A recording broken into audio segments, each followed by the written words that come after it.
Emergency alert. Do not engage with individuals exhibiting erratic behavior.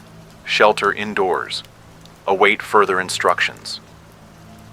The sharp buzz of my phone jolted me out of my half-sleep, the kind that comes when your body is exhausted but your brain's still boiling from 12 hours of blue light screen exposure and vending machine sugar.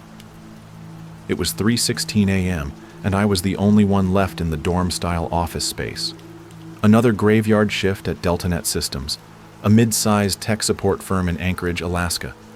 One of those places where the overhead lights flicker for years before anyone gets around to replacing them. I blinked hard, reaching for my glasses. The alert was still glowing on my screen. What the hell? I sat up straighter, suddenly aware of the stillness around me. The only sounds were the quiet hum of the server room and the occasional moan from the busted heater near the kitchenette. My desk was cluttered with empty cans of energy drinks, half a protein bar, and the half-finished code I was debugging for a company that didn't even pay overtime. I rubbed my temples. Government alerts happened for wildfires, tsunamis, missing kids, but not this. This was different. Erratic behavior. I immediately thought of riots, maybe a drug outbreak in town, maybe even another synthetic psychosis like that bath salts thing years ago. My phone pinged again. A second message. Emergency alert update. Remain indoors. Individuals may appear injured or disoriented. Do not approach. Lock doors. Secure windows. This is not a drill. I stared at the words for a long moment, then glanced toward the only window in the break room. It overlooked the parking lot. A slow unease began to sink in. That's when my phone rang. "Armin," said the voice on the other end. My best friend and med student roommate, Jay. He sounded out of breath, like he'd been running. "You see the alert?" "Yeah," I said. "What the hell's going on?" "I'm not sure yet.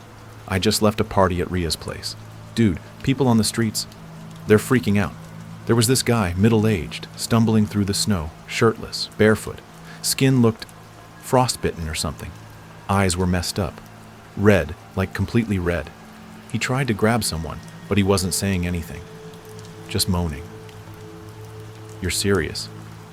"Dead serious, man. And His voice paused, then came back lower, more urgent. "I think he bit someone." "Bit?" I started to echo, but stopped. My stomach turned. "Are you okay?" "I'm fine. I got in my car and left as soon as people started screaming." "You at the office?" "Yeah." "Dude, leave. Seriously. Lock your car, drive home, don't stop for anyone. I'll meet you there." Something in his tone. It wasn't just fear. It was that bone-deep tension of someone who's seen something their brain can't process. "I don't know," I muttered. "The alert says stay put." "You trust government alerts now?" He had a point. Still, something made me hesitate. Maybe it was the deepening dread in my gut, the eerie stillness outside, or the fact that the entire floor had been empty since midnight. I stood up and turned off the last monitor, silencing the artificial blue glow that was the only source of light beyond the hallway emergency bulbs. I grabbed my parka from the back of my chair and crept toward the stairwell. The elevator lights were dead. As I passed the break room, I took one last glance through the window. There was someone in the parking lot, standing unnaturally still under the flickering yellow lamp, thin, pale, clothes torn and wet from the snow. At first, I thought it was just some homeless guy. Anchorage had a growing crisis. But then I noticed how stiff he stood, like his limbs were braced with invisible rods. He wasn't shivering, not even a twitch. I felt a chill run up my spine. A draft? No, something worse. He tilted his head toward the window as if sensing me. Slowly. That was enough. I bolted down the stairs, skipping every other step, and nearly fell through the door into the back alley. I regretted it immediately. There were more of them. 6, 7, all moving slowly, erratically. One of them dragging a foot that didn't bend right. Another with long, frozen hair stuck to her face in clumps. And the smell, like burnt plastic, sulfur, and something else. Something like meat. Old meat. I crouched low, holding my breath, and darted behind a dumpster. My car was 10 feet away, but between me and it was a woman swaying on her heels like a metronome gone mad. Her arms twitched unnaturally at the elbows, and her mouth opened and closed like she was trying to remember how to breathe. This wasn't drugs. This wasn't psychosis. This was something else. Something wrong. I waited. She shuffled to the left. I bolted to the car, fumbling with the keys nearly cost me my life. By the time I got the door open, she'd turned and screamed, except it wasn't a scream. It was a howl, piercing, animal. The others turned at once. I jumped in, slammed the lock, and twisted the key. The engine coughed. "Don't do this to me," I whispered. It sputtered, choked, then roared to life. 3 of them were already at my window, slapping the glass with jerky, desperate movements.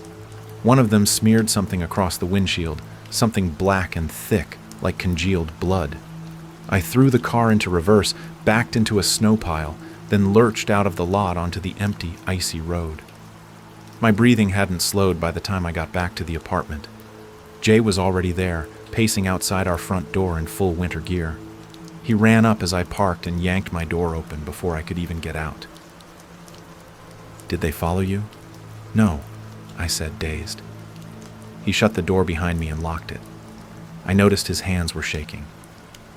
"You good?" I asked. He nodded, but it wasn't convincing. "We need to talk." Inside, the apartment felt like a different planet. Warm, dim, filled with the faint smell of curry from our neighbor's cooking. Jay sat down on the couch and leaned forward. "I think something's happening to people. Something neurological, like a hallucination.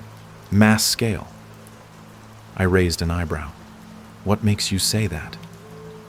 "Because I saw a woman at the party. Swear to God, Armin. I saw her face melt. I saw her fingers stretch like candle wax.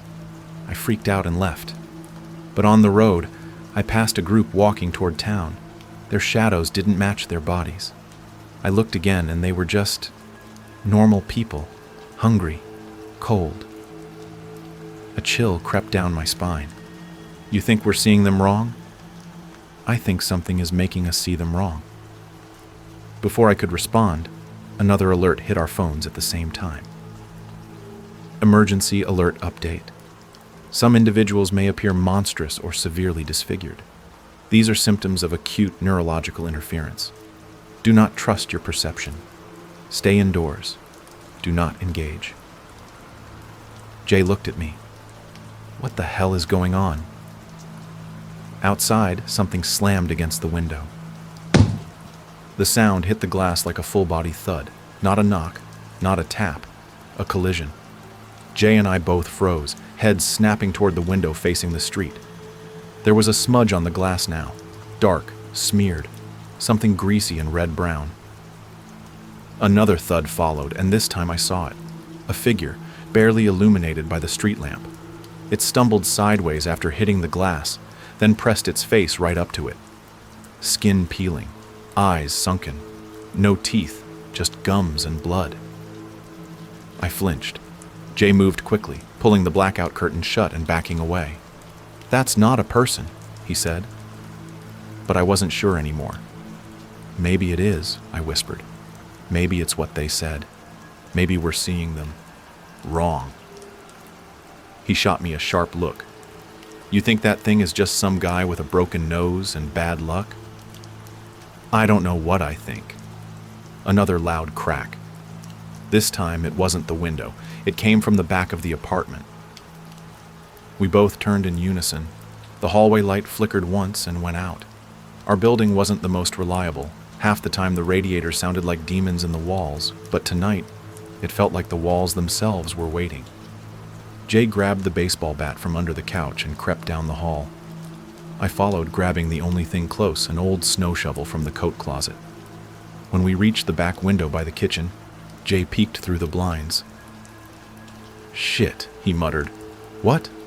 "There's 2 of them, just standing there, not moving, watching the back door." I didn't look. I didn't want to. My brain was still catching up to the idea that our home, our safe space, was now a pressure cooker of fear and distorted reality. Jay stepped back and locked the door tight. I opened the fridge, half out of panic, half because I didn't know what else to do. 2 bottles of water, mustard, 1 leftover slice of pizza, 3 cans of cold brew. I grabbed one and chugged it. My body needed the jolt. The caffeine hit my bloodstream like gasoline on coals. I could feel my heartbeat in my temples. Jay sat down at the kitchen table, silent. He was sweating now. "We need to make a plan," I said. "A plan for what?" he snapped. "The streets are full of those things. We can't trust the cops. The alerts are vague as hell. We're just 2 guys with no weapons, no backup, no—" He stopped mid-sentence. His eyes were locked on the table in front of him. "Jay?" I asked. He slowly reached out and picked up his phone. It was vibrating again. Another alert. Emergency alert. Be advised, symptoms may include aggression, paranoia, hallucinations, and memory distortion. Exposure may cause irreversible effects. Avoid caffeine and stimulants. Remain calm. Stay indoors. I looked down at the cold brew can in my hand, now empty. My fingers trembled. Avoid caffeine.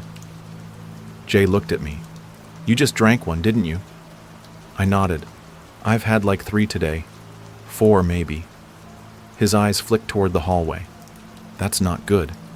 If we're seeing things, and it's in our heads, how the hell is caffeine triggering this?" "I don't know. Neurostimulants affect perception.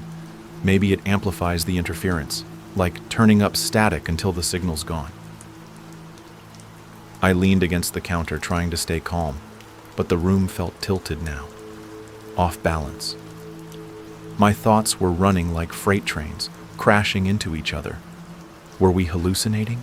Were the people outside sick? Or just normal? And we were the monsters? A sound from the living room snapped us both back. The front door handle jiggled.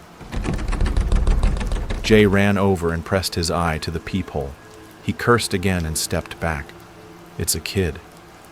"What?" "There's a kid at the door." I stepped closer. "What kind of kid?" "A little girl. She's got a pink jacket on, crying." "Should we let her in?" Jay turned toward me, eyes wide.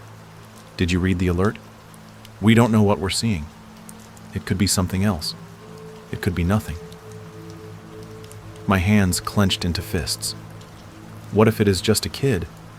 Jay didn't answer. He was staring at the door like it might reach out and grab him. I stepped forward and opened it. She was there. A girl, maybe 7 or 8, cheeks red from the cold, eyes puffy from crying. Her jacket had patches of dirt and snow, and she clutched a ragged stuffed rabbit. "Please," she whispered, voice hoarse. "My parents. They didn't wake up. I don't know where to go." Jay hissed, "Close it!" But I stepped aside. "Come in." She shuffled past me and into the living room. I shut the door quickly behind her. Jay was seething. "You just let her in. What if she's infected?" I ignored him and knelt beside her. "Hey, what's your name?" "Naomi," she said. Her voice was small but not broken. Not like the things we'd seen outside. "You're safe now." Her eyes shifted to Jay. She looked afraid of him. I followed her gaze. He was pacing, muttering under his breath. "Jay?" I asked. He didn't answer. I walked over. "Jay, you good?" He stopped suddenly and turned toward me. "What if this isn't real? What if none of this is? What if she isn't real?" "Stop, you're spiraling."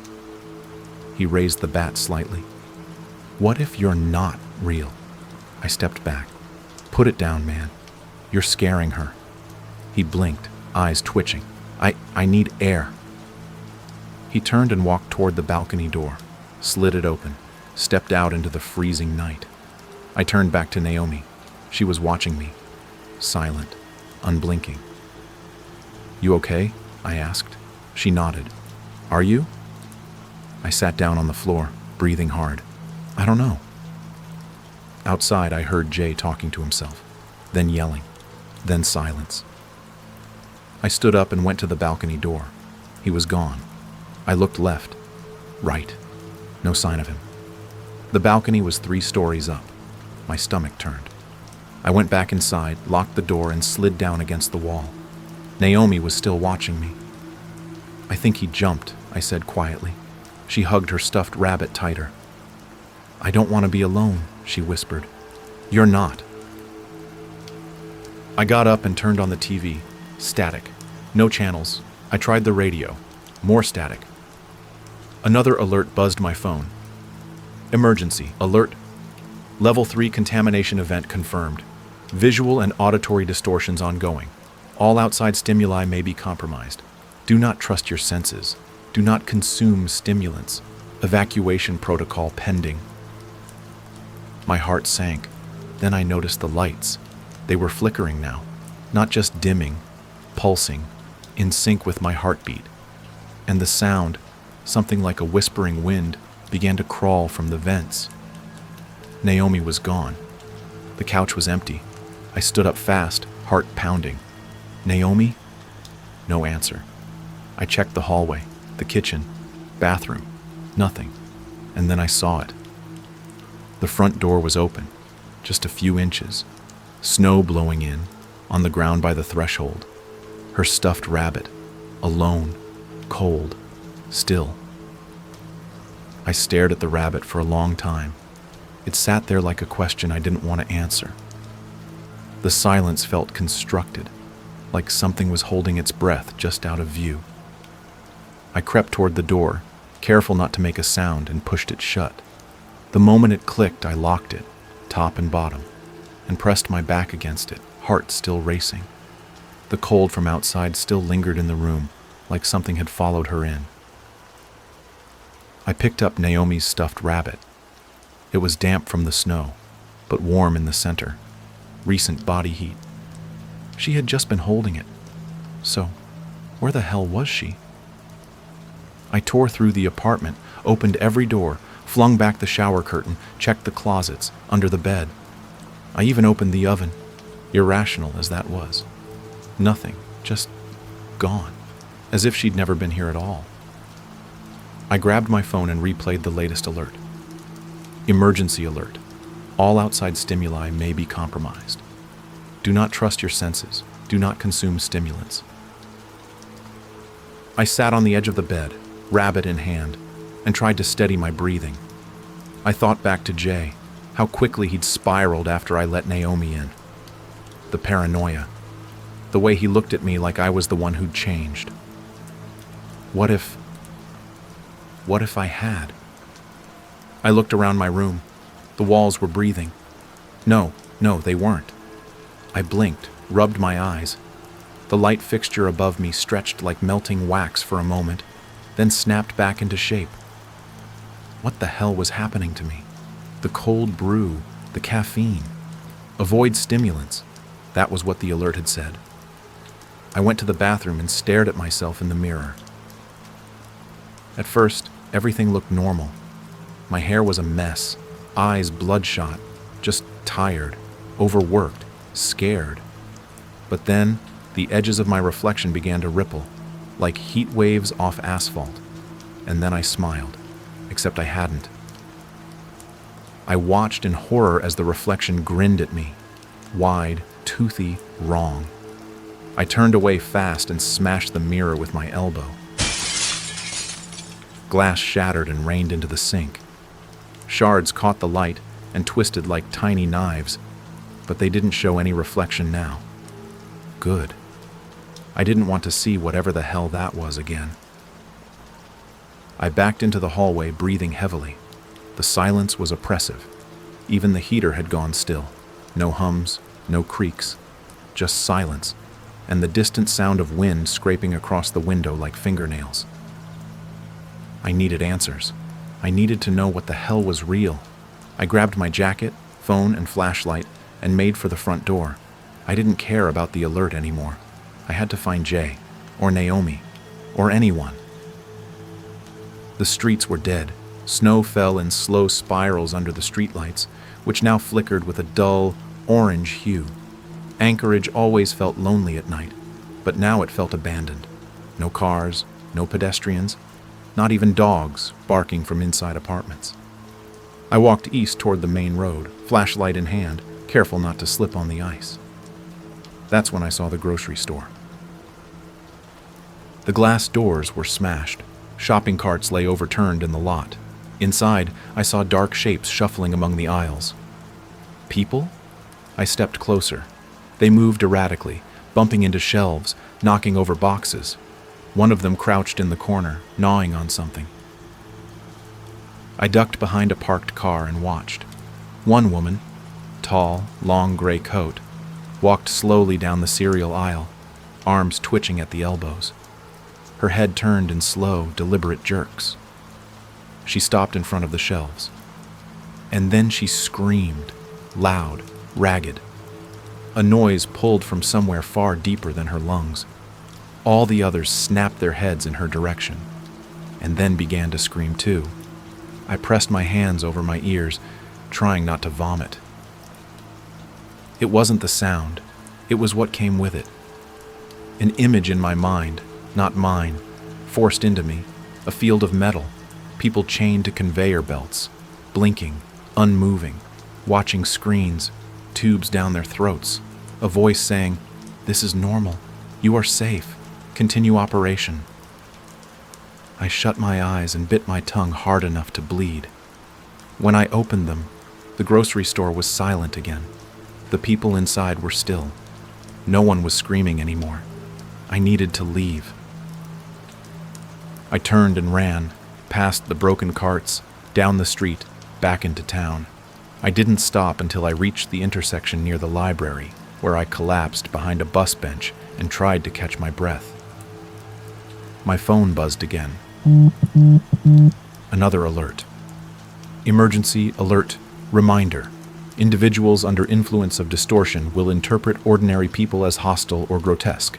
Exercise extreme caution. Maintain logic. Remain grounded. I scrolled down. There was more. Note. Reports confirm cognitive interference is visual and emotional. You may feel compelled to harm those you love. Do not act on these impulses. They are not real. Stay grounded. Trust your memories. Suddenly, everything made a horrible kind of sense. Jay, the way he looked at me. Naomi, her sudden disappearance. The reflection in the mirror. All of it. Distorted. I sat there for a long time, trying to remember who I was, where I came from, my life before this day. I had a mother who used to hum while cooking. I had a dog named Rigsby when I was 8. I failed calculus in college and cried in a Taco Bell parking lot. These were real memories. They had to be, didn't they? Something crunched on the pavement nearby. I looked up. A man was approaching. He wore a postal uniform, but it hung wrong, like it was too big for him. His arms didn't move with his legs, and his mouth hung open, as if mid-sentence but frozen there. I stayed low, silent. He passed without noticing me.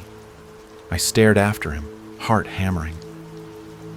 The light from the street lamp made his skin shimmer, like a heat mirage, and then I saw it. Just for a second, his outline wavered. The hunched posture straightened. His skin wasn't discolored at all. He looked normal. Terrified, but normal. Just like Jay had said. Just like I'd feared. It was us. Me, who was seeing monsters. We were infected, or programmed, or something. And the rest of the world? They were just people, trying to survive. I stumbled home in a daze. The apartment was just as I'd left it, except now it felt like a cage. I set the stuffed rabbit on the coffee table, then collapsed onto the floor, back against the couch. I needed to do something, tell someone. But if I walked into a police station screaming about hallucinations and distortion and rabbit girls and broken memories, they'd lock me up. Or worse, And what if they were infected too? I opened the last can of cold brew and stared at it. Part of me needed the clarity, the buzz, the drive to act. But another part, the one still holding on to reason, whispered, "Don't." That's when I heard a knock. 3 short raps, then a pause, then 3 more. I stood up slowly. The knocking continued, rhythmic, steady. I approached the door. "Who is it?" I asked. No response, just one last knock. I looked through the peephole. It was Naomi, but not the same Naomi. Her face was blank, pale, lips stitched shut with thin black thread, one eye leaking something dark. Her rabbit was gone. I stepped back. Another alert buzzed on my phone. Emergency alert. Severe distortion detected. You are now compromised. Do not act on what you see. Do not trust what you feel. The reality you perceive is no longer accurate. Remain still. Help is coming. The lights went out. Total blackness. No lights, no hum from the fridge, no glow from standby electronics. Even my phone screen had gone dead. Complete sensory silence. I stood frozen, one hand still near the door, the other clutching the stuffed rabbit like it meant something. Maybe it did. Maybe it didn't. My thoughts had begun unspooling, memories blending and twisting like wet ink on a page. Help is coming, the alert had said. But from who? And for who? A faint creak echoed from the kitchen. Not footsteps, not exactly. More like weight shifting across wood, like someone slowly dragging themselves forward on palms and knees. I backed away from the door, moving sideways along the wall. I reached the hallway, half hoping the darkness would swallow me before the thing, or person, did. Then the emergency backup light above the stove flickered to life. Just one bulb. A dull orange, barely enough to cut through the dark, but enough to see her. Naomi. She was crouched on the floor, back arched, face twitching with microspasms. Her stitched lips pulsed against the black thread, struggling to part. Her eyes rolled back. Her limbs jerked like marionette strings pulled by an unsteady hand. I opened my mouth to speak, but no sound came out. My chest locked. My knees threatened to buckle. She scuttled forward an inch, then another, and then she stopped, tilted her head sharply, unnaturally, and made a choking noise like she was trying to speak through the thread binding her mouth. I blinked once, and she was gone. I looked around the kitchen. Nothing. No sound. No shadow. No Naomi. Not even a footprint on the dusty tile. Had she ever been there? Had she ever been real? I reached for the drawer and pulled out a pair of scissors, if only to have something to grip. They felt real. Cold. Sharp. I squeezed them until my fingers hurt. Suddenly, a sound came from my bedroom. A rhythmic tink. Tink. Tink. Like something tapping glass. I turned slowly. The hallway stretched out before me like a tunnel, and the tapping continued. I walked toward it, breath shallow, scissors clenched in a white-knuckled grip. As I approached the bedroom, I saw the light, not from the ceiling, from the phone. It was back on, sitting on the bed, glowing a pale blue in the dark. I picked it up. The screen showed a paused video, a timestamp, 2:53 a.m. title, playback, hall cam. Where had this come from? I hit play. The video showed the hallway of my apartment, the same one I had just walked through. For the first few seconds, nothing moved. Then, me, walking backward through the hallway, my hands twitching, eyes wide, mouth open like I was screaming. But there was no sound. Just the image of myself, staggering and twitching and slamming my head against the wall as I passed, then collapsing out of frame. I paused the video and stared at the screen. That hadn't happened, right? I didn't remember it. Had no injuries, no bruises. But I checked the walls in the hallway again, and there, just at eye level, was a small red smear. fresh, damp, blood. Mine? Suddenly my head throbbed, right at the front, just above my left eyebrow. I pressed my fingers there and winced. A bump, slight but tender. I had hit the wall, but I had no memory of it. None at all. How many other memories had I lost? Or worse, rewritten? I sat on the edge of my bed, the scissors still in hand, and stared at the darkened room. This wasn't paranoia anymore. It wasn't even fear. It was disintegration. Of time, of space, of self. I was breaking apart. The screen buzzed again. A new alert. Emergency. Alert. Cognitive collapse in progress. Trust baseline sensory anchors. Seek verification partners. Do not isolate. Do not self-medicate. Help en route. Remain still. Cognitive collapse. That's what this was. Some kind of broadcast contamination. Maybe a virus. Maybe a frequency. Hell, maybe some advanced neurotech experiment gone rogue. But if I was breaking, what did that mean for Jay? Was he dead? Or had I just seen him fall? Was Naomi ever here? Was she ever a child? I needed someone. Anyone. Then I remembered someone I hadn't thought about since this all started. My downstairs neighbor, Mrs. Brennan. She was old, cranky, always vacuumed at weird hours, but she was real, tangible. I'd heard her, smelled her overcooked cabbage stew, seen her watching black and white TV in the window. If she was still herself, I could ask her something, anything, and see if my perception matched reality. I grabbed my flashlight, slipped into boots, and headed down the stairs. The building was quiet, but not empty. I could feel the presence of others, hushed, watching, waiting. I reached her door and knocked gently. No answer. I knocked again, harder. Mrs. Brennan? Still nothing.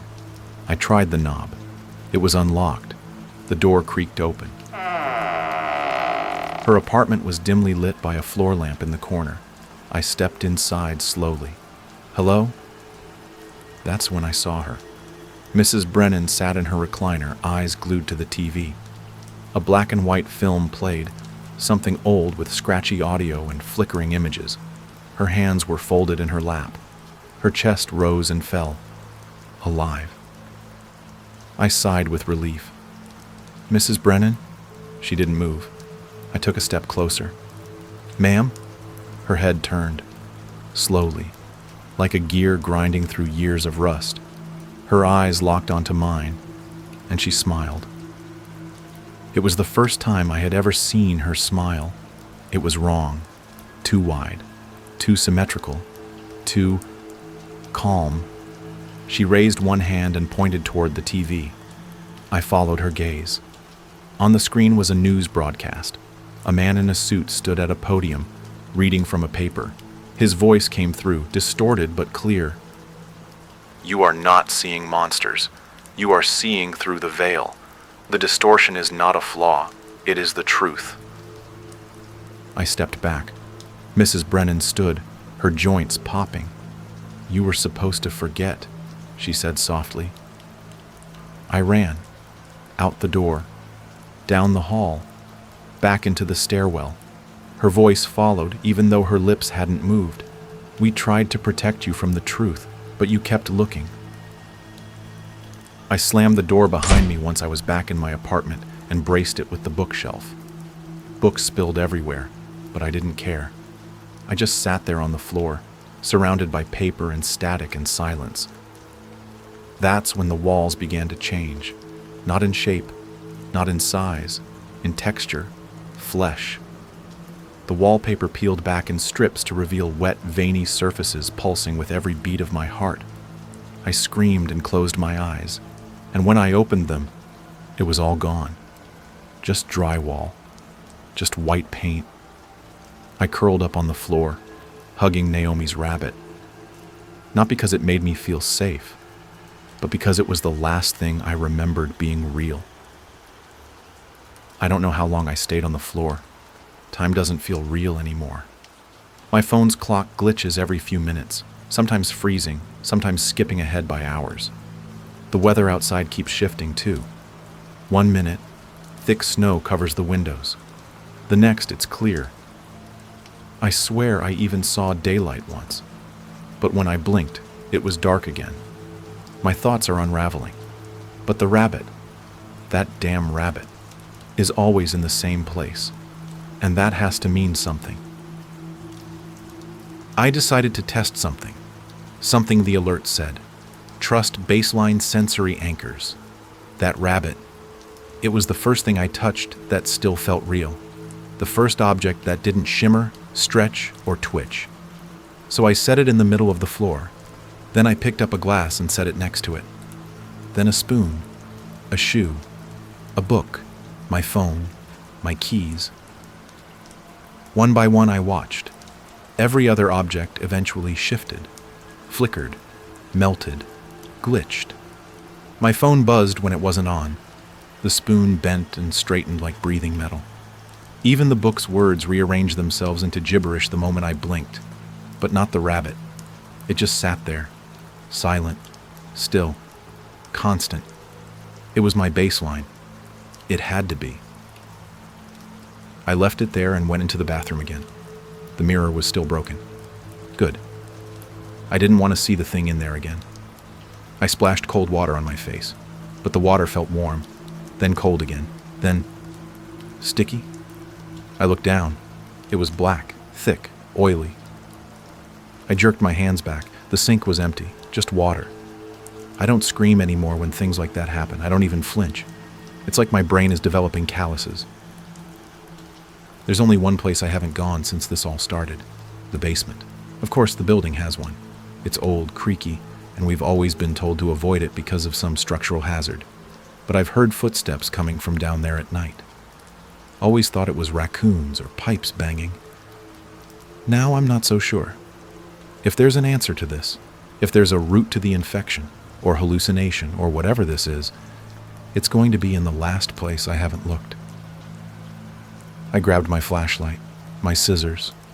The rabbit, for some reason I couldn't leave it behind. The hallway outside was darker than I remembered, as if the light bulbs weren't just off, but removed from reality entirely. My steps made no sound. Even my breathing didn't echo.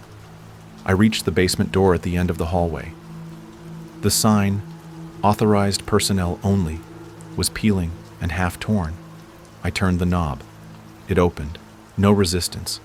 The air down there smelled wrong, like meat left in a freezer that had stopped running weeks ago, but also chemical, a metallic bite in the nose. I took slow, careful steps downward. Each stair creaked, loudly. As I descended, the flashlight flickered. I tapped it. It stayed on, but just barely. The basement looked nothing like I imagined. It wasn't a storage space. No cobwebs, no water heaters or boiler tanks. It was sterile, like a laboratory, white walls, tile floors, fluorescent lights that pulsed unnaturally slow, the kind of place where every sound feels like a scream.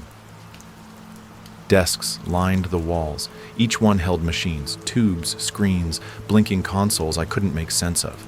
The air hummed with electricity. I moved forward, drawn by something I couldn't name. At the center of the room was a metal chair.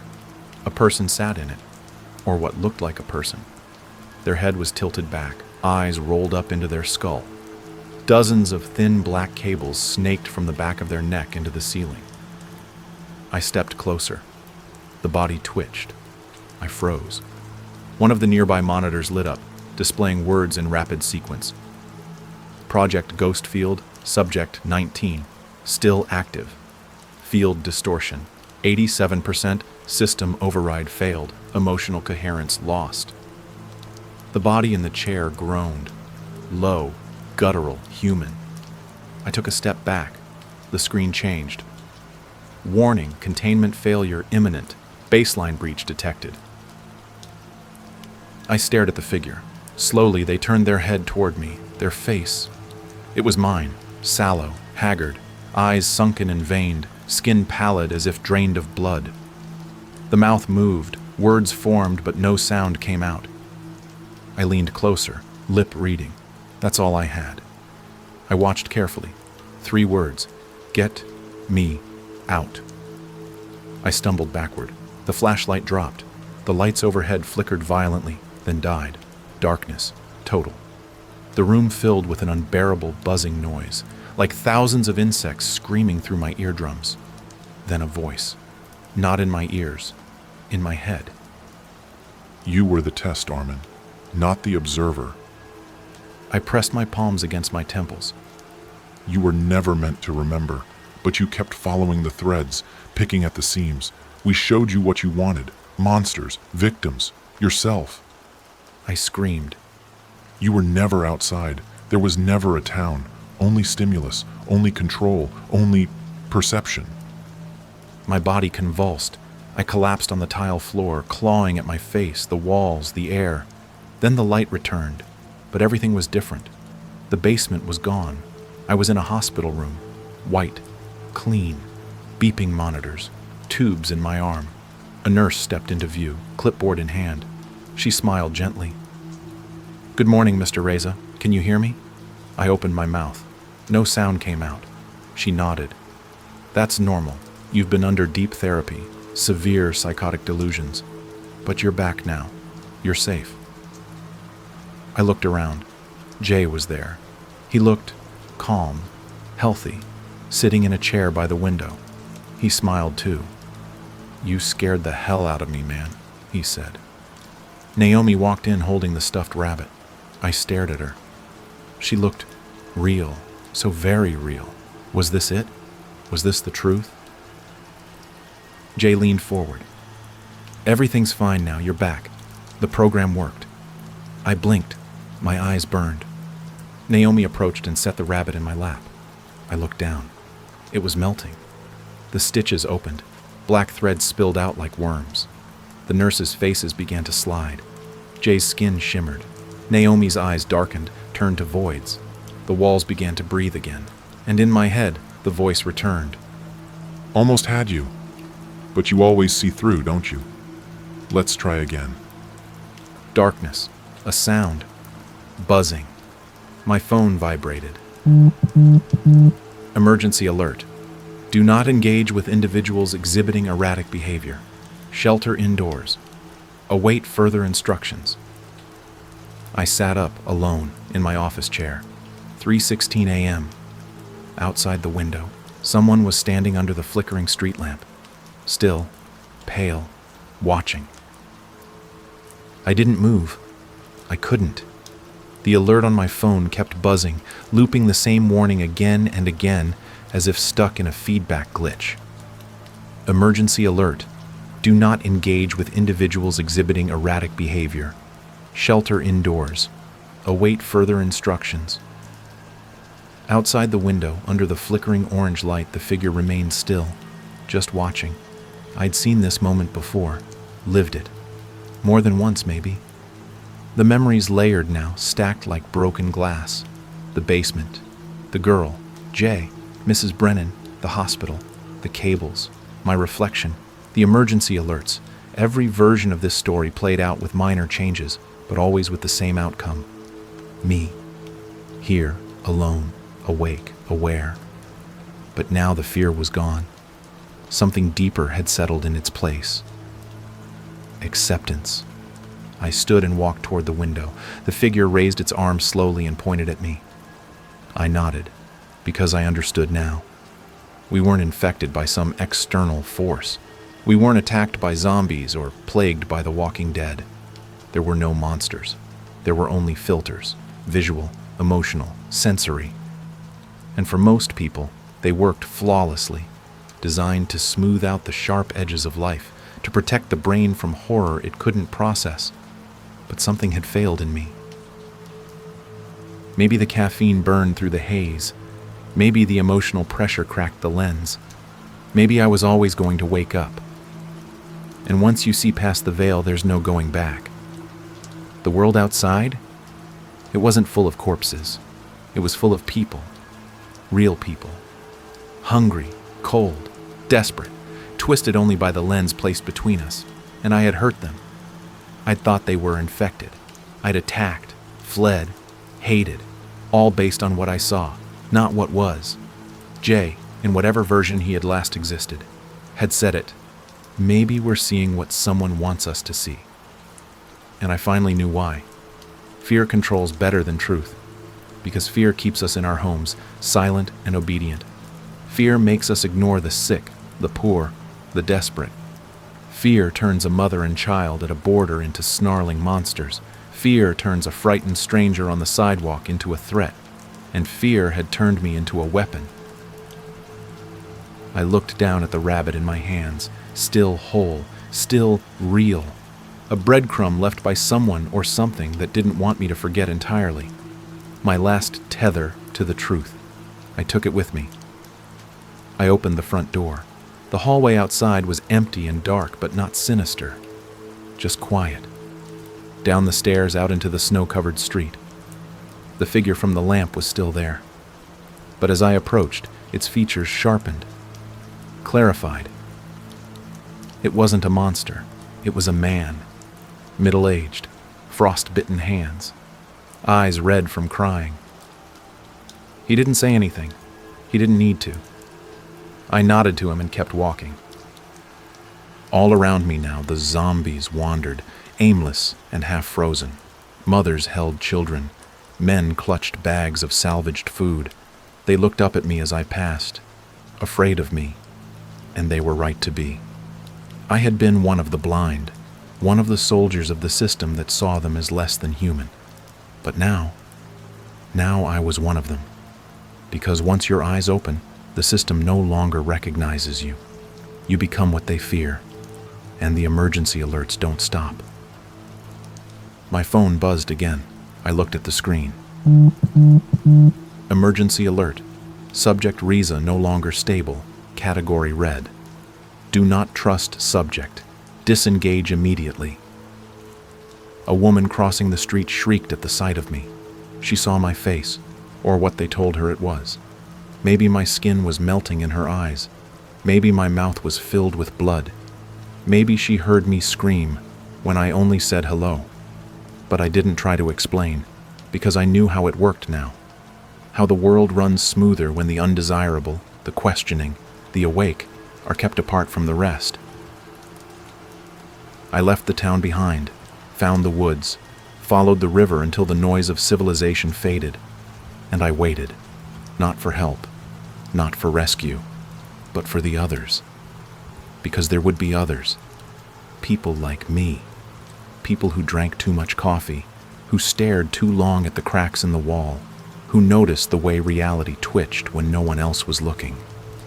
And when they came, eyes wide, rabbit in hand, searching for truth, I would be there to help them see, to whisper, "You're not crazy. They want you to think you are, but you're just awake."